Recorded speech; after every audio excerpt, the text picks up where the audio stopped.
I'm surprised the first thing that I hear when I open my eyes ain't birds or crickets. It's a noisy clamor. Clamor! Hey, yar! It's a noisy clamor. Nick is still snoring above me. Squirm out from under him as slowly as I can, feeling his package rub against me as I do. When I get to the window and pull back the curtains, I find a surprise. Happy birthday, Sam! That'd be so nice. Just after all this horror and blood and guts, shout out to AEW, it's just a surprise birthday party, and that's the end of the game. Just yay, happy birthday, and they have a parade, you know? That'd be so sweet. It's never gonna happen. I was expecting to see a mining strike since the Union Chapter's building is on this street, but the crowd looks more like looks more like middle and upper class townspeople. There's ladies in Sunday dresses and men wearing top hats wandering about. The hell? The snoring stops and I hear sheets ruffle. What's that noise? Something irritating. A shame. He rubs his eyes. Come back to bed? It's probably almost noon, Nick. We ought to get up. Your bed is so comfortable, though. The hell? At least last night was nice. Every night with you is nice. Jesus, he's really leaning into this fucking romance angle really quickly. I can't help but smile. There's a change of clean clothes in my closet that I put on since my clothes from yesterday look a bit grimy. I'll need to do some laundry when I can make the time. I'm gonna poke my nose around a bit. There should be a box of jerked meat in the closet if you get hungry before I get back.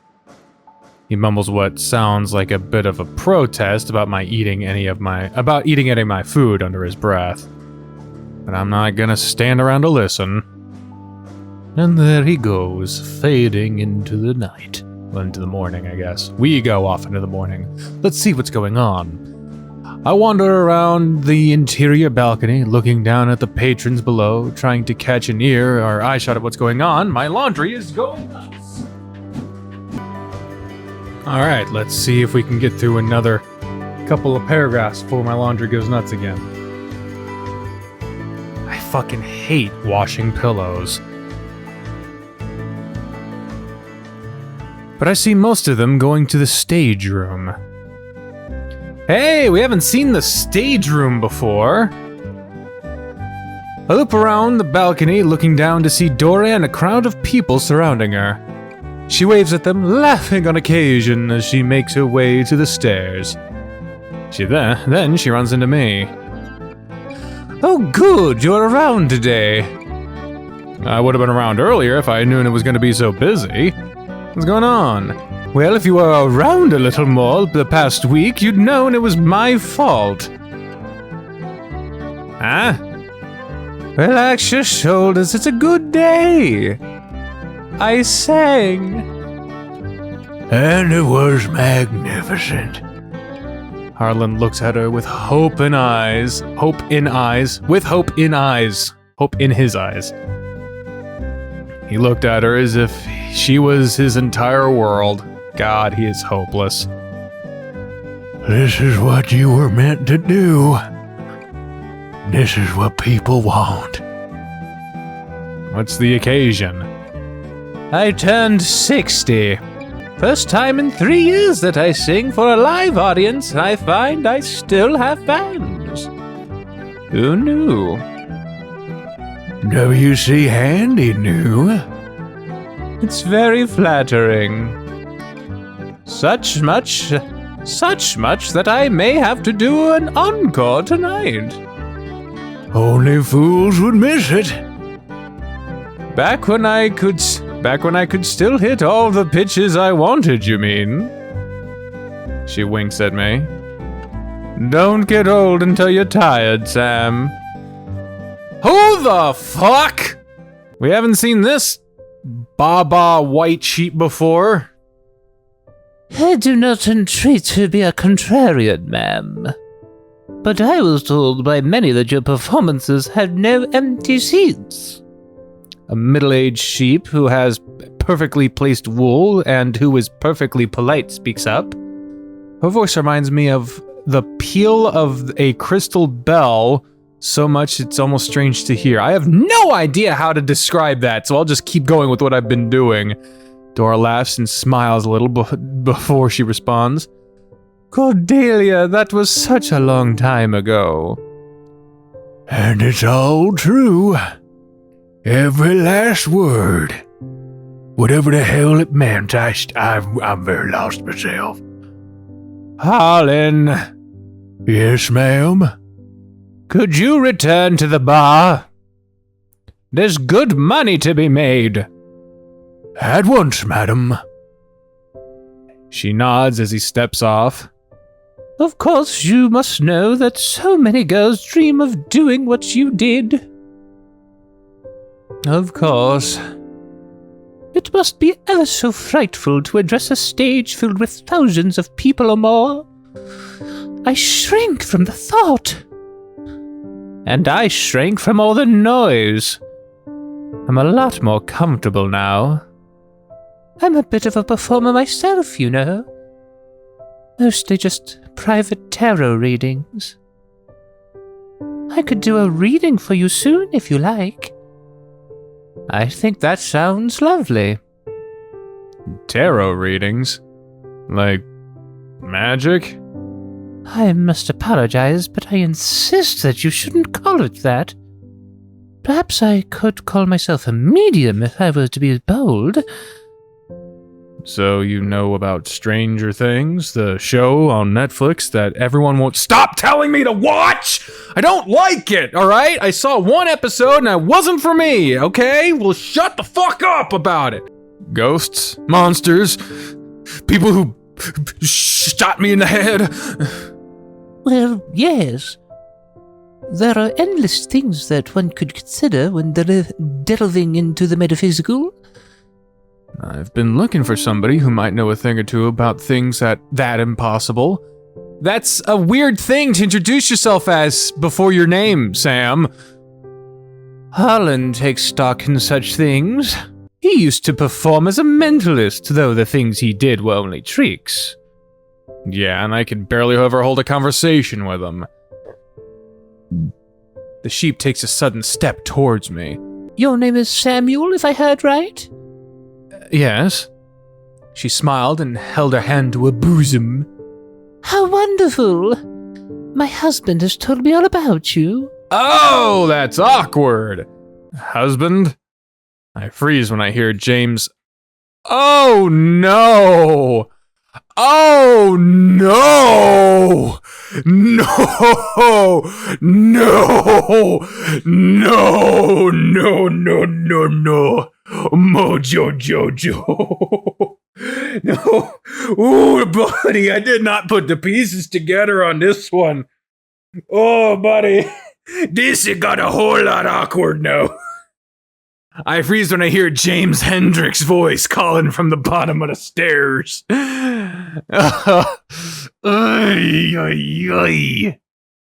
His hooves clop as he ascends the stairs, meeting me eye to eye.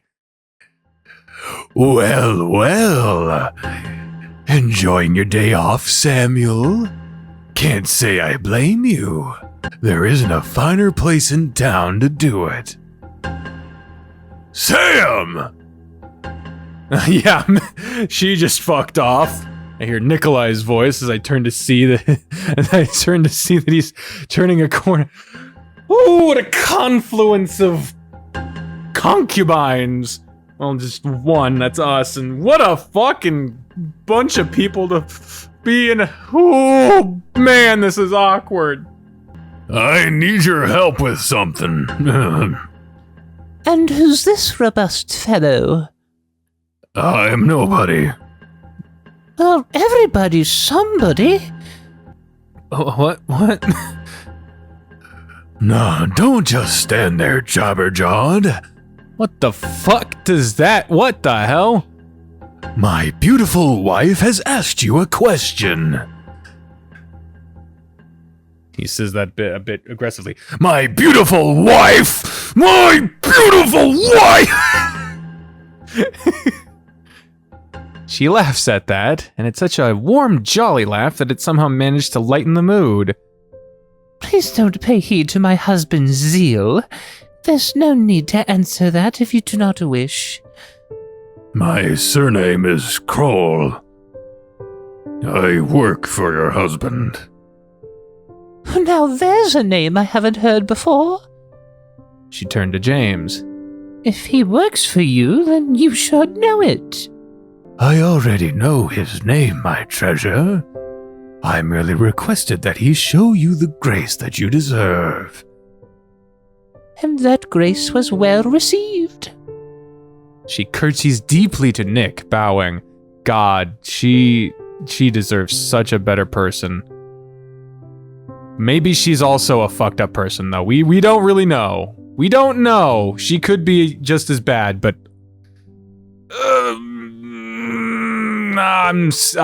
Jesus. Maybe she's just as bad, though. We don't know. We don't know. He's good at putting up a front. Maybe she's good at putting up a front, too. We don't know. We don't know. But right now, she seems, like, really good as a person. But I don't know. I don't know. No, there's no need for that. There's no need for many things, but I shall entreat to do what I like. That's very true, my treasure. But that man you're speaking to is a part of the association causing us so much worry as of today. And I would strike too were my concerns rebuked so coldly. Oh my God! Okay. Maybe she is on the good side. She is standing up to James with the... Motherfucker, I would beat your ass if I had the cane to do it. Oh, I will whoop your ass if you speak to me, or this man as sternly as you did. I will rue you will rue the day you speak to him again. I will fuck you up, motherfucker. James took Cordelia's hand and stood in front of her. I agree that concerns should be met, but such things require a stern hand. And what of a softer approach? She patted his wrist, then she turned to the both of us. Now I know I don't have a mind for mining, and I can only speak on my husband's behalf as one half of the trust for CGCS. But as a public person, I am well aware that more than half of CGCS's labormen did not make their persons present at the company this morning, and that production has halted for today. To my understanding, the strike calls for a conversation about wages and safety. I do not believe that a conversation can be held with a closed door, so I would like to open the doors to our manor to you. Nick is smiling the biggest I've ever seen him smile.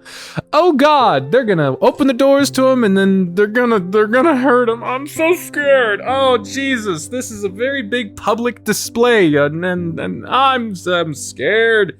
I don't trust rich people. I don't trust them. They're nice in public and then they fucking murder people in private. Well, now that you bring this up, I couldn't agree more. James' voice is beginning to crack. Darling! She shakes her head and pulls her wrist away, lilting. I am no darling today. Madam Dora looks politely confused and takes a puff on her cigarette like she doesn't need to be here right now. I mean, she's not even on the screen. I thought she left. But she is plausibly interested in whatever anybody is going to say next. Mrs. Hendricks turns back to us. I should like to live in a future where my son breaks bread with the man who brought it there all the way from the field. I feel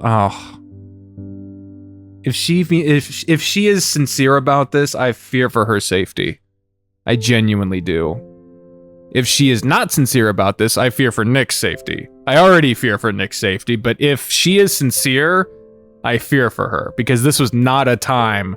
I mean, right now is still not a time where women can speak up and be treated fairly, but definitely 100 fucking years ago, if women spoke up like this, even women of privilege, they were not safe.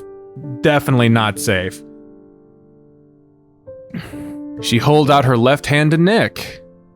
I would like to have you over for lunch, if you would accept it, Mr. Kroll. He nods. Of course. And I would find it ever so lovely to hear your thoughts on the metaphysical, Mr. Ayers. This seems like a bad idea, and I don't know what metaphysical means, but Nick said yes, so I nod my head fiercely. She takes out a small purse, which holds note cards and a pencil, and she writes down an address. We're just up the hill, but here's our address if you need it. Please come as quickly as you can. I'll make sure preparations are in order. She hurries off running off with her wrists held in the air. What the fuck? Okay. So be it then. If this is to be the way of things, then we mustn't putter about. Oh, and thank you once again for the performance, madam. Thank you as well. That wipes the smile off his face as he goes stony. He brushes off his shoulders, nods at the two of us, and walks out. Mr. Hendricks seems pretty upset. Oh, let him be upset. He could stand to do it more. Well said! Oh, and Sam? Yes, ma'am? Do make sure to be kind to Cordelia. She's always supported us generously. And Lord knows she could use more people to talk to. Yes, ma'am. I'm not exactly a people person, Dora, but I'll do my best. As luck would have it, it's fucking roasting outside! I can already feel the sweat soaking in my shirt. Was it a good idea to say yes to all this? Who can say? I just thought it was funny to watch him suffer. Tumbleweed passes us. That fucking tumbleweed is following us, man! The fuck is going on? As we walk by in the direction of the manor. What? Fucking think he's fucking following us. It's just like the 5th time that thing has tumbled by us in this route alone. Like, what if any of your friends see us walking up to James's house? Oh, the laundry's about to go crazy again. Let's see if is it gonna do it right? It's about to spin. Am I gonna run across the house? Is the pillow gonna be good? Anticipation is killing me. Oh, it's good! Nah, it's spinning good. It's good! Yay! Won't they go mad? They might be pleased if what Mrs. Hendricks said was genuine.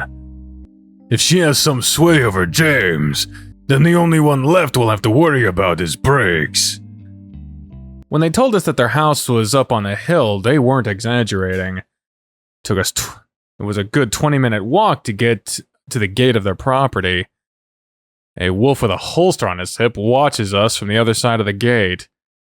He drags the gate open and holds it. Is this gonna be Carl's house? Like, from way back when? Thanks. He looks forward, refusing to make eye contact. Aw, this ain't Carl's house! Damn, I was hoping it would be like... 'Cause they said that... Damn, classical-esque music for this. I was really hoping... 'Cause they said that... Carl's house used to be bigger, and then they, like, demolished parts of it to make it smaller, but, this doesn't look anything like the house that Carl had. Not even close.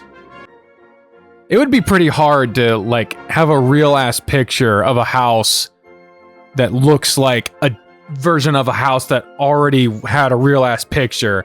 So, unless you were doing, like, art, like drawn art on the backgrounds.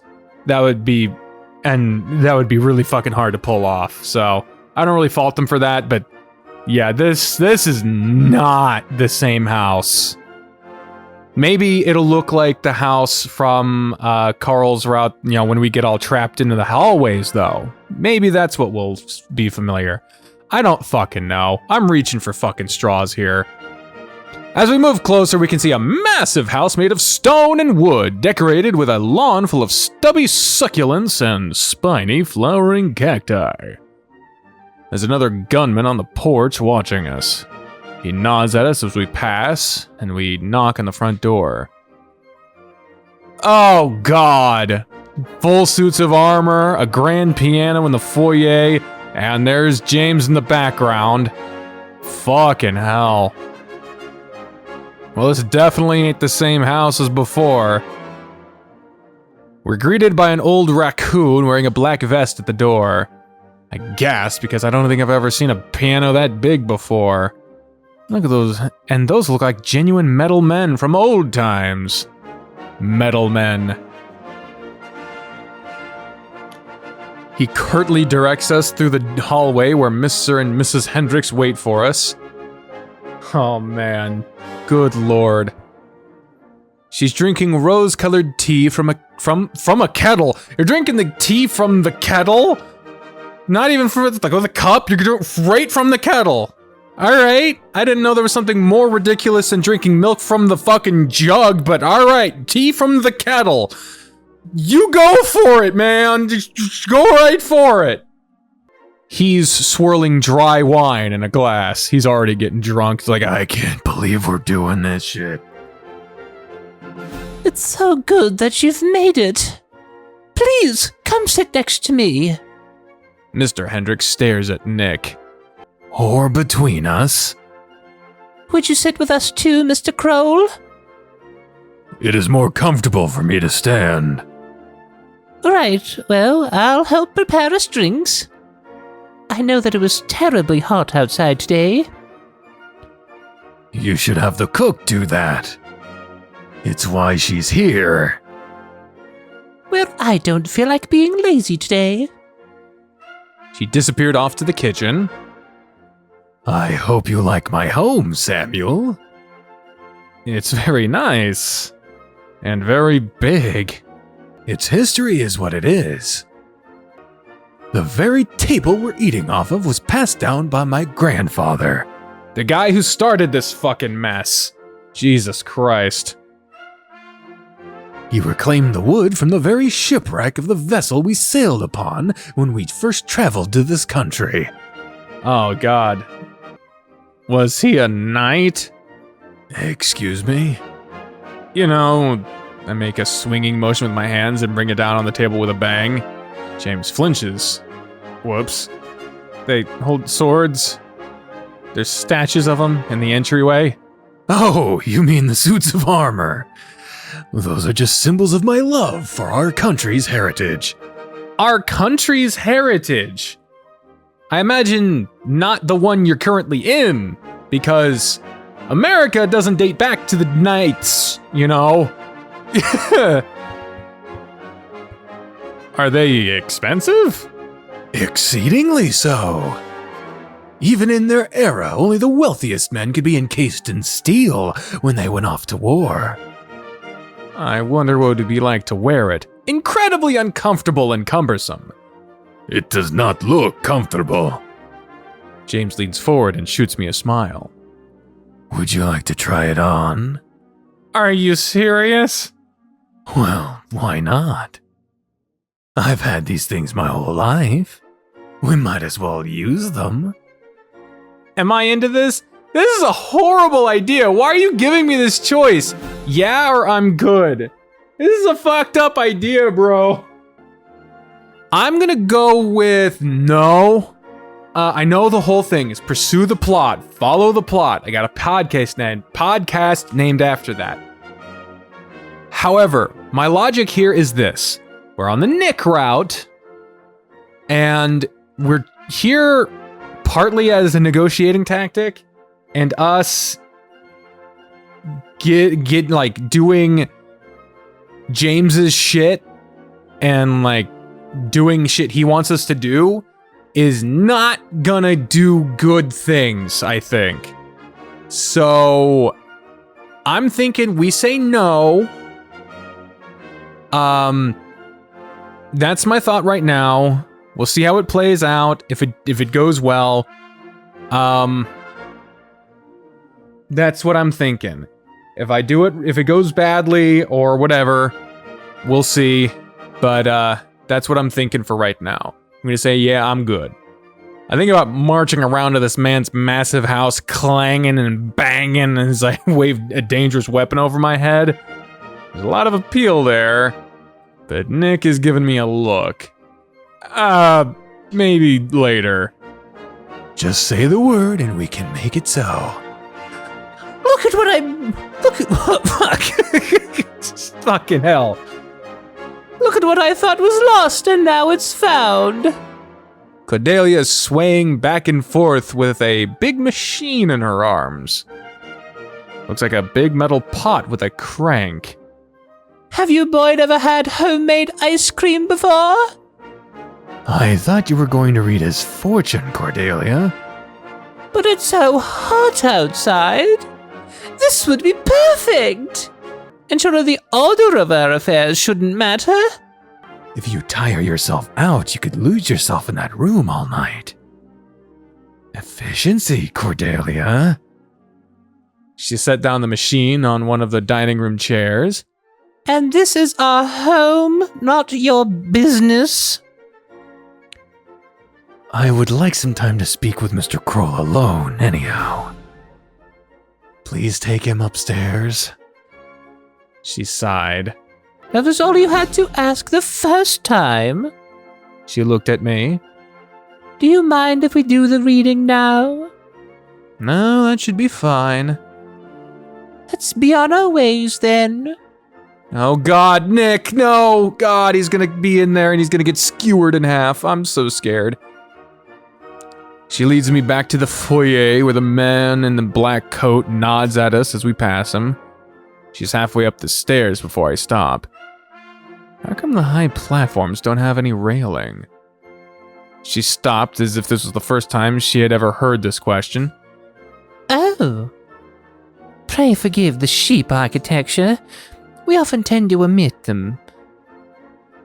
Don't people work here that aren't cheap? Well, yes.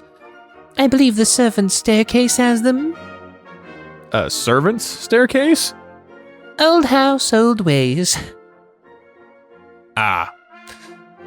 Well, this hallway looks kinda like the one from before. Stop trying to make connections where there ain't none! Alright. We reach the top of the stairs and turn to a long hallway with many doors and several different corners. Would you believe that there are entire floors and rooms reserved for the servants that I've still never seen? Don't you live here? Well, yes, but the servants' quarters are designed not to be seen. As are the servants. And some of them have lived here longer than I have. So you're not from around here? Well, not initially, but I hope to believe that I have acclimated enough. Lady, you haven't. We turn another corner and find a large set of double doors in front of us. Cordelia pulls the door away and I gasp. Whoa! Nice little sunroom here. I like sunrooms. I've never had one, but I like them.